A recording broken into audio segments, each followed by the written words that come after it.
History is full of weird decisions, but nothing beats the time a dead monkey was put on trial in Rome.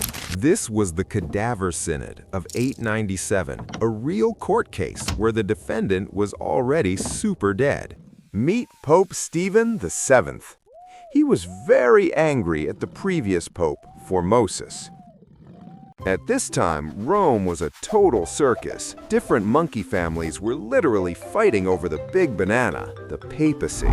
Pope Formosus had been dead for 7 months. He was resting peacefully, or so he thought.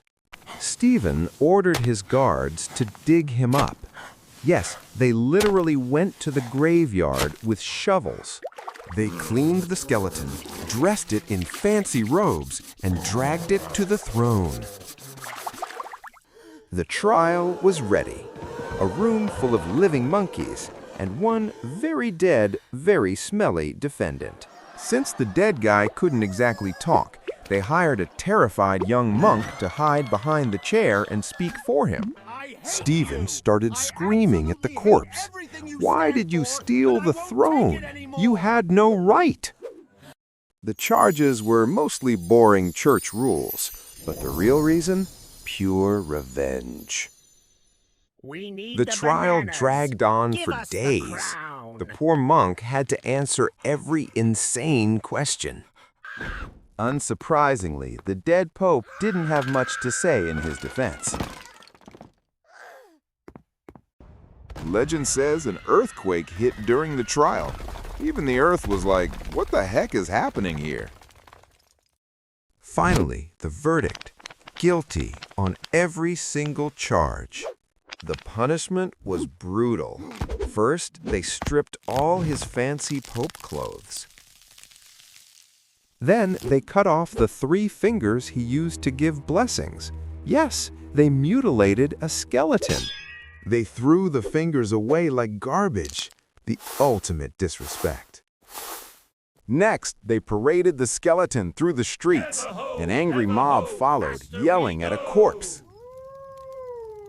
Finally, they threw him into the Tiber River, because apparently drowning a skeleton makes total sense. But here's where it gets even weirder.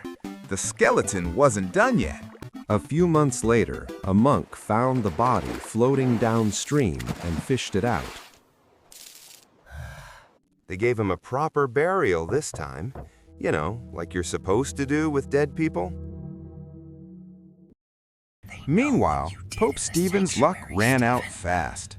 People started to hate him. Just a few months later, an angry mob broke into his palace and arrested him. They threw him in prison. The guy who put a corpse on trial was now in a cell himself.